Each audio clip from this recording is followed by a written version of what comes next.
بسم اللہ الرحمن الرحیم۔ السلام علیکم دوستو، دنیا بھر کی بریکنگ نیوز میں آج آپ سنیں گے، لیکن اس سے پہلے اگر ہو سکے تو لائک اور سبسکرائب کا بٹن ضرور دبا لیں، شکریہ۔ امریکی صدر جو بائیڈن نے کابل ایئرپورٹ پر ہونے والے دھماکوں پر خصوصی خطاب کیا۔ ان کا کہنا تھا کہ افغانستان میں ہلاک ہونے والے امریکی فوجی ہیرو ہیں۔ امریکی ہیروز نے اچھے مقاصد کے لیے اپنی جان دی۔ آج جو زندگیاں کھو دیں وہ آزادی کی خدمت میں گئی ہیں۔ اپنے خطاب کے دوران وہ آپ دیدہ ہو گئے اور کہا کہ حملہ کس نے کرایا ابھی کچھ نہیں کہہ سکتے۔ اس دوران وہ آپ دیدہ ہو گئے اور کہا کہ حملہ کس نے کروایا ہے ابھی کچھ نہیں کہہ سکتے۔ ان کا کہنا تھا کہ حملہ کرنے والوں کو افغانستان میں طاقت سے جواب دیا جائے گا۔ اپنے خطاب میں امریکی صدر کا کہنا تھا کہ امریکہ یہ حملہ کبھی نہیں بھولے گا اور نہ ہی معاف کرے گا۔ ہم ان کا پیچھا کر کے ان کا شکار کریں گے، جنہوں نے حملہ کیا وہ اس کی قیمت چکائیں گے، اور اگر اس کے لیے افغانستان میں مزید امریکی فوجی بھیجنے پڑیں تو وہ بھی بھیجیں گے۔ انہوں نے مزید کہا کہ معلوم تھا کہ افغانستان میں انخلا کا مشن انتہائی خطرناک ہے، لیکن ہم تخریب کاروں سے خوفزدہ نہیں ہوں گے اور اپنا مقصد حاصل کریں گے۔ تمام امریکیوں اور اتحادیوں کا انخلا کریں گے۔ صدر جو بائیڈن نے افغان فورسز سے متعلق بھی بات کی۔ ان کا کہنا تھا کہ افغان فورسز کا 10 دن میں ہی ہتھیار ڈال دینا طالبان کے لیے فائدہ مند رہا ہے۔ امریکی صدر جو بائیڈن نے کہا کہ سابق امریکی صدر ٹرمپ نے طالبان سے معاہدہ کیا تھا کہ مئی تک افغانستان سے امریکی فوجیوں کو نکال لیا جائے گا، اور طالبان سے معاہدہ ہوا تھا کہ وہ امریکیوں پر حملہ نہیں کریں گے۔ صدر جو بائیڈن نے مزید کہا کہ انخلا کی تاریخ میں توسیع نہیں کرنا چاہتے۔ وقت آ چکا ہے کہ 20 سال سے جاری طویل جنگ کو ختم کیا جائے۔ دوسری طرف بتایا جا رہا ہے کہ کابل کے انٹرنیشنل ایئرپورٹ پر تیسرا دھماکہ ہوا ہے، اور ان دھماکوں میں ہونے والی اموات کی تعداد کہیں 60 بتائی جا رہی ہے اور کہیں 90، جبکہ درجنوں زخمی ہیں۔ مرنے والوں میں خواتین اور بچے بھی شامل ہیں۔ اس کے علاوہ 13 امریکی فوجی بھی مارے گئے ہیں۔ برطانوی نشریاتی ادارے BBC نے افغان محکمہ صحت کے سینئر حکام کے حوالے سے بتایا ہے کہ ان دھماکوں میں 150 افراد زخمی بھی ہیں، جن میں بعض کی حالت تشویشناک ہے۔ دوستو، کابل ایئرپورٹ پر ان دھماکوں نے دنیا کے طاقتور ممالک کو ہلا کر رکھ دیا ہے۔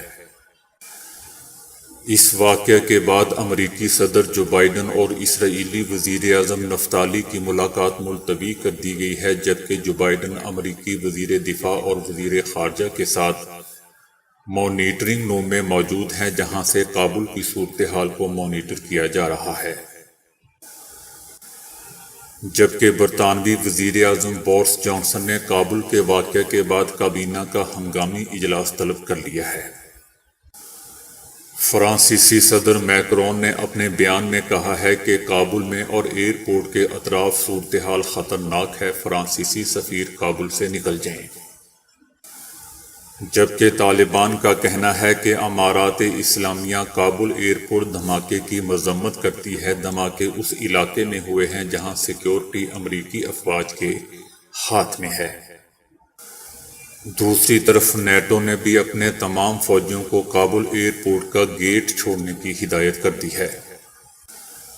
نیدرلینڈ کے وزیر اعظم کا کہنا ہے کہ ہم اپنے تمام شہریوں کو افغانستان سے نہیں نکال سکیں گے۔ اپنے شہریوں کو افغانستان سے نکالنے کے لیے یورپ سے رابطے میں ہیں۔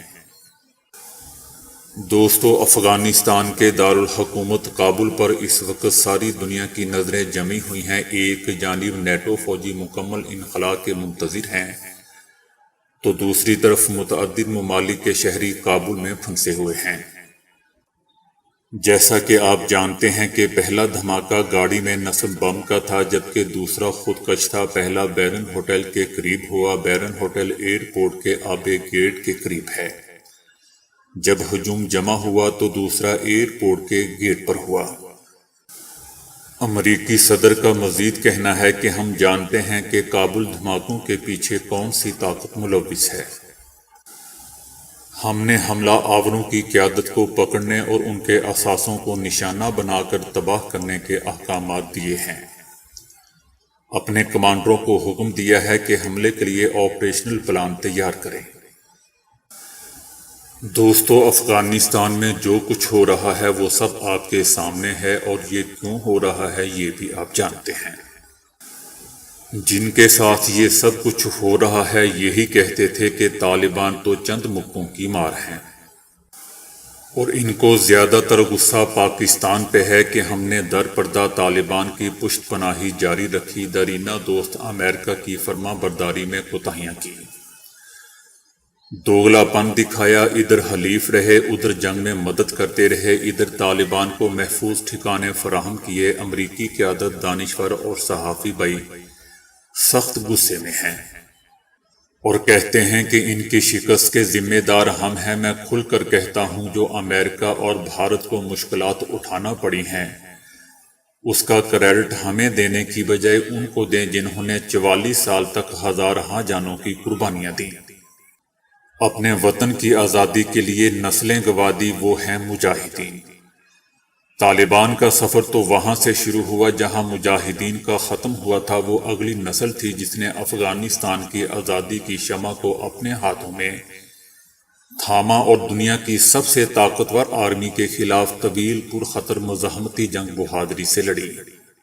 ہر جگہ افغانستان میں طالبان کے لیے محفوظ ٹھکانے تھے، ان کا اپنا ملک، اپنے لوگ پناہ دیے ہوئے تھے، پہاڑ ہیں، صحرا ہیں، بستیاں ہیں، آبادیاں ہیں، وادیاں ہیں، وہ کبھی دشمن ان پر تنگ نہ کر سکا۔ دوستو، 90 کی دہائی میں روسی فوج اور اس کے دفاعی ماہرین نے اپنی شکست کا ملبہ ہمارے اوپر ڈالا، اور ہم بھی کچھ دیر اپنی فتح کے نشے میں چور رہے۔ سب چند مہینوں میں رفو چکر ہو گیا جب اقتدار کی جنگ نے پورے افغانستان کو اپنی لپیٹ میں لے لیا۔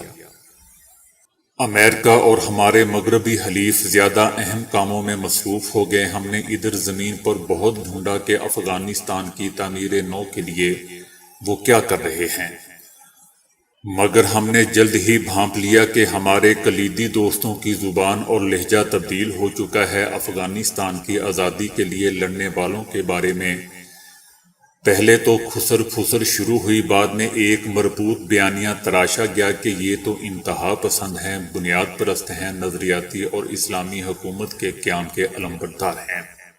چھوڑو، بھاگو یہاں سے، یہ افغان جانے یا ان کا کام جانے۔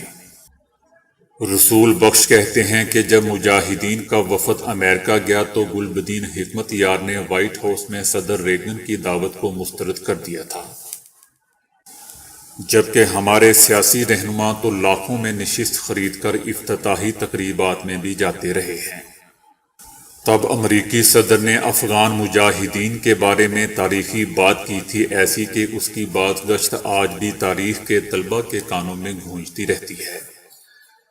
اس وقت کے صدر نے کہا تھا کہ مجاہدین کی اخلاقی حیثیت، کردار اور مقام امریکہ کو بنانے والے رہنماؤں کے برابر ہے۔ دوستو، اس سے بڑا خراج تحسین مغرب کی طرف سے کسی اور کے لیے کبھی نہیں آیا۔ حکومتیں بدلی تو ہم سے امریکہ نے بھی آنکھیں بدل لی، بلکہ ہمیں تخریب کار ملک کا سرکاری لیبل لگانے پر تل گئے۔ دوستو، یہ کوئی سیاسی افسانہ نہیں، حقیقت ہے۔ ہم چونکہ مشرقی پاکستان کے المیے اور دنیا کے دوگلے پن اور حلیفوں کی طوطا چشمی سے کچھ نہ کچھ سیکھ چکے تھے، اس لیے امریکہ کی نظروں میں اچھا رہنے کی کوئی غرض ہمیں نہ تھی۔ اسی جنگ کے دوران ہم جوہری ہتھیار بنانے کی قابلیت حاصل کر چکے تھے، صرف بم پھوڑنا باقی رہ گیا تھا جو وقت آنے پر کر دکھایا۔ دوستو، دوسری طرف طالبان تحریک کا راکھ کے ڈھیر کی ایک چنگاری سے شعلہ بن کر دنیا کی بڑی طاقت کو مذاکرات کی میز پر لانا اور اپنی مرضی کا معاہدہ کروانا موجودہ دور کا منفرد واقعہ ہے۔ شروع میں طالبان مذاکرات اور امریکہ بہادر جنگ کرنا چاہتا تھا، 3,50,000 افغان آرمی کو لڑنے مرنے کی ترغیب دی گئی، وہ بھلا ایک کرپٹ کٹ پتلی نام کی جمہوری حکومت کا دفاع کیوں کرتے؟ اب یہ کہا جا رہا ہے کہ امریکہ اور اس کے جنگی ٹھیکیداروں نے افغان آرمی سے ہاتھ کھینچ لیا، آرمی کے پاس راشن اور اسلحہ نہیں تھا۔ لیکن دوستو، سوچنے کی بات ہے، جب اس سے پہلے افغان آرمی کے پاس سب کچھ تھا تو طالبان کا تو نام و نشان ہی مٹ جانا چاہیے تھا، اور اب یہ بہانہ تراشا جا رہا ہے کہ ان کے پاس راشن اور اسلحہ نہیں تھا، اس لیے شکست ہوئی۔ لیکن دوستو، بات کچھ اور تھی۔ افغان آرمی طالبان کے ساتھ لڑنا ہی نہیں چاہتی تھی۔ ان کی بات چیت بزرگوں اور قبائلی سرداروں نے کروائی، فوجی وردیاں اتار کر گھروں کو چلے گئے۔ افغان امن اور سلامتی کے ساتھ زندہ رہنا چاہتے ہیں، مشاورت، جرگہ، مذاکرات ان کی سنہری روایات میں سے ایک ہیں۔ سب کو معاف کر دیا گیا، ایسا کہیں اور کم ہی نظر آتا ہے۔ میں آپ کو یہ بھی بتاتا چلوں کہ طالبان افغانستان کی تازہ نہیں 44 سالہ پرانی حقیقت ہے۔ بیرونی فوجی مداخلت اور اس کے ہرکاروں کے لیے مزاحمت کی شاندار داستان بھی ہے۔ یہ بھی کمال ہے کہ انہوں نے اپنا پرامن انخلا کا وعدہ نبھایا۔ اپنی حکومت کا بھی ابھی اعلان نہیں کیا کہ دوسروں کو بھی شامل کیا جائے۔ افغانستان کی تعمیر نو کا اب وقت آ چکا ہے۔ جنگ ختم ہو چکی ہے، دیکھتے ہیں کہ کون افغانستان کی مدد، معاونت اور بحالی کے لیے آگے آتا ہے۔ تو دوستو، ابھی کے لیے اتنا ہی۔ ویڈیو کو لائک اور شیئر کرنے کا بہت بہت شکریہ۔